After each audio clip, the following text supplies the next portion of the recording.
Yo, so many people are ruining their harvest because of two crucial things, and I don't want you to be that guy.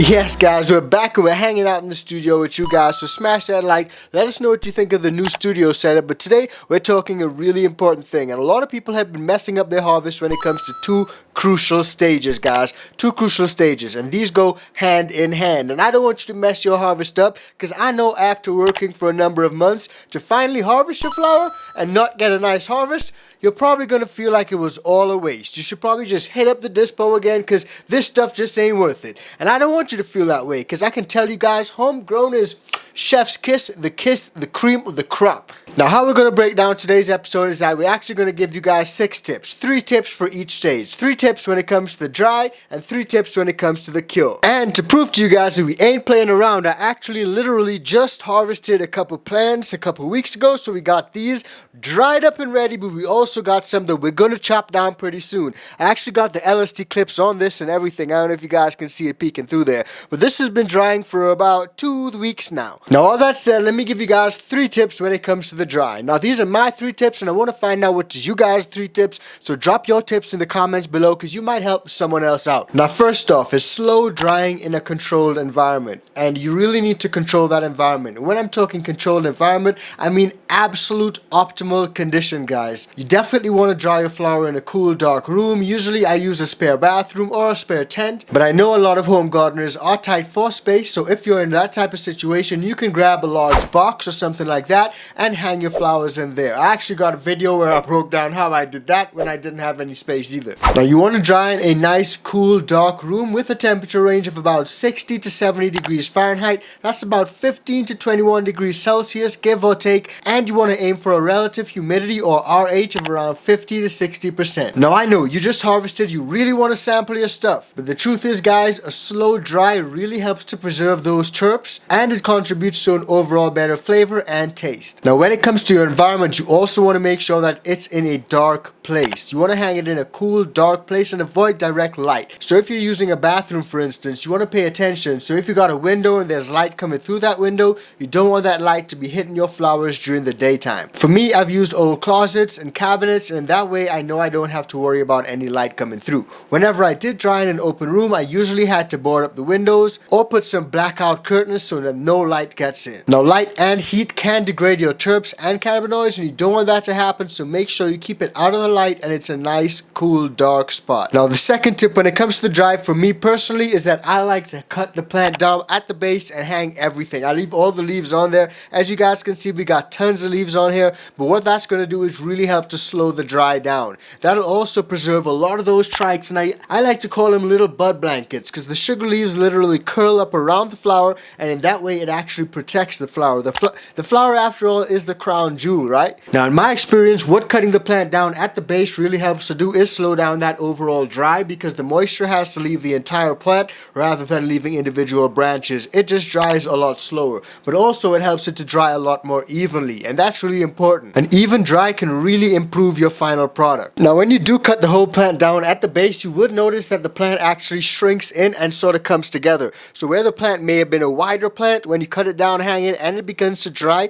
it literally comes sort of looking like this. It looks like a branch that's all close together. But one thing that you really need to pay attention to is proper spacing. In a situation like this, too many leaves can cause microclimates, but where I'm at, it's super dry, so that's not something that I need to worry about. But you do want to make sure that your plants are properly spaced during the dry process to avoid any bacteria forming in the form of mold. Now, some people may pull their branches out like this just a little bit. I don't do that, but what I do is make sure that this plant, when I hang this one up, it's not really stuffed up against another plant. So for me, I just want to make sure that there's not another plant drying that's jammed up against this one. I try to make sure that there's enough air to circulate freely around the plants. Now, the number 3 tip for the dry stage, guys, is to make sure to monitor your drying progress. Check your ladies regularly. Check the flowers and make sure that they're drying evenly. I mentioned the importance of drying evenly already, but if they're drying too quickly or too slowly, you may need to change things in your environment to make sure you stay dialed in. You may need to bring in a humidifier or bring in a dehumidifier dehumidifier. You may need to open a window or close a window. Or if you're drying in a tent, you may just need to adjust your control settings. But the point is, on average, drying time may take around 7 to 14 days, but you'll know when those flowers are dry once they feel slightly crispy on the outside,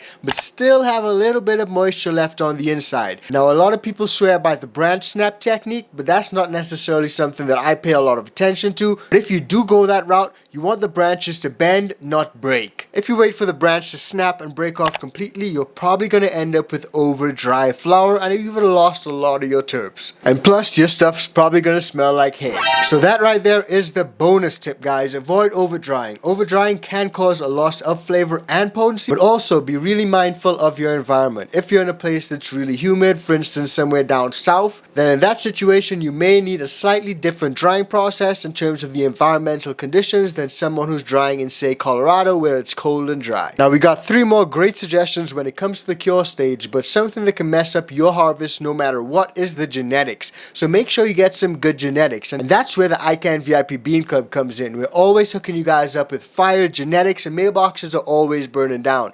And you can partner that up with some iCan Organics, really easy organic fertilizer, and it'll get your garden going. Your garden will love it. We've been seeing tons of people having fantastic results, so give it a try. Use the code icanthc and grab a discount. Now let's move on to 3 tips when it comes to the cure stage, because a lot of people agree that drying is really important, but a lot of people have differing views when it comes to the cure. I've heard people do no cure at all, but for me personally, I aim for a cure time of around 6 to 8 weeks. 2 months is usually the sweet spot in my personal opinion. And obviously I've done a lot longer, with my longest cure time being over a year. And in that situation, the flower did lose some of its color, but it still tasted immaculate. It aged like a fine wine. Now, I didn't actually do any testing to see if it lost any percentages through scientific testing and stuff like that, but it tasted great through the taste test. And I mean, that's all that really matters, right? Now, first off, guys, you want to use the proper tools when it comes to the cure. Grab yourself some good old Grove bags or the good old jars. Either of them work fine, but make sure it's glass.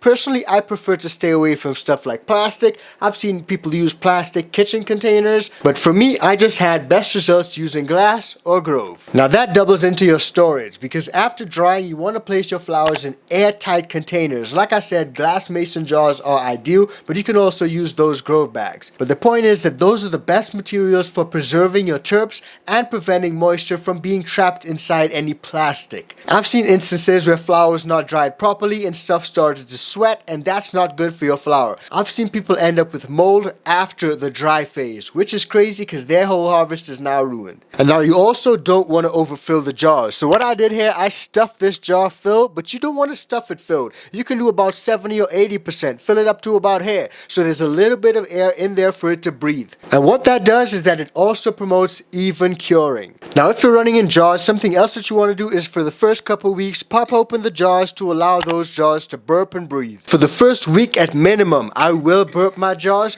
and I would do that at least once a day. What that does is prevent any moisture buildup inside of this jar, because like I said, sometimes it can sweat in there. Now, this process is basically known as burping, and what it does is prevent any mold from forming inside of your jar. It also allows for an even cure. You guys are getting a theme here, right? You want an even dry and an even cure. It's all about being even. Now, after the first week or two, you can reduce the burping levels. Now, another theme that you guys would notice is that you guys need to monitor things. Just like the dry stage, you guys need to monitor what's happening. Check on your flowers. Just go in and give it a little squeeze. Are things feeling wet? Are they feeling moist? Are they feeling overly dry? That'll give you guys a lot of insight as to what you need to do when it comes to dialing things in. If you notice your flowers are feeling too moist, then just leave the jars open for a little bit longer to let some of that excess moisture evaporate before you actually seal it up again. Now, sometimes people do ask me about Boveda and Integra packs, the two-way humidity packs. Personally, I don't always use them. If I'm storing for a really long extended period of time, like a number of months, then maybe I'm gonna use them. But if I'm being real with you guys, I haven't used them in quite some time. And plus, there are people who report that those things steal your terps. Now, for the third tip, when it comes to the cure, you want to make sure you lock in those ideal environmental conditions here too.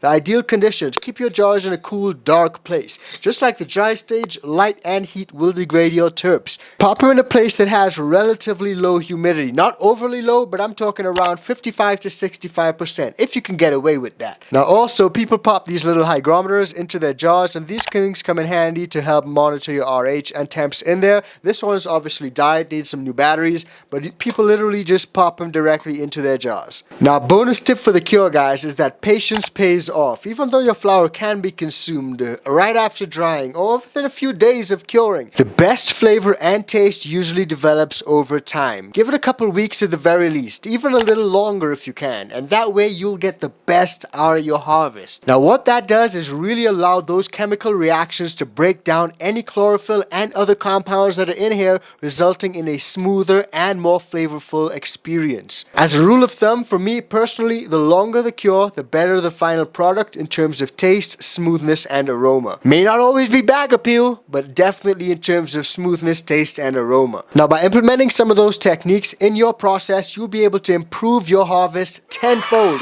and you'll experience so much better flower as a home gardener. Now, no matter what type of genetics you're running, you want a good harvest, and key to a good harvest is having good lights. Yo, y'all gotta check out them new Mars Hydro Evo Smart Lights, fam. Those lights rock. Y'all know we've been running Mars Hydro gear on this channel for the longest while now. And no matter whether you're a beginner grower or a master grower, whatever the hell that means, then for sure, Mars Hydro Lights got you covered, fam. Two of my personal favorites are the FC8000 and the SP3000. These lights rock. And now Mars Hydro's leveled up the game even more with these Evo Smart Lights, fam. Definitely check them out, guys. And of course, we got you guys covered with that discount code icanthc. Use that and snag a nice little discount on anything. Definitely check out the Mars Hydro official website. Now, if I were you guys, I'd use that discount code on them new Evo Smart Lights, fam. These lights got some amazing standout features, such as the Samsung LM301H Evo's high efficiency rating. We're talking 3.14 UMOs per joule for a single diode and 2.85 UMOs per joule for the entire light. Mind-blowing. Plus, they also got that new smart FC4000 Evo bar light made for 2x4 coverage. So if you're like me and you love to use 2x4 tents just because of how versatile and nifty they are, then this light is definitely worth a try. For any 2x4 tent, I'd recommend this or the SP3000. I love my SP3000. And for any 4x4 or 5x5 tent, I'm gonna definitely recommend these new Evo smart lights or that FC8000. I've also used the FC6500 and it works great. Now, it doesn't stop there, guys, because Mars Hydro's also got tons of grow tents, carbon filters, and other grow equipment as well. If you're just starting off, you can grab an entire grow kit with everything that you need to get started from seed all the way to harvest, including thermometers, pots, timers, the works. With that Mars Hydro iCanTHC discount, you guys can get it at a great price too. So level up your grow room and thank me later. You won't regret it, I promise you, fam. So don't forget to use that code iCanTHC. Mars Hydro's got some banging gear, and let me know what's your tips when it comes to the dry and the cure. I really want to find out what you guys got to say, man. Drop it in the comments and let me know. And wait, don't forget, if you guys want to find out more about growing that fire, then check out any episode on screen right now, and we'll see you guys on the next one. Peace, fam.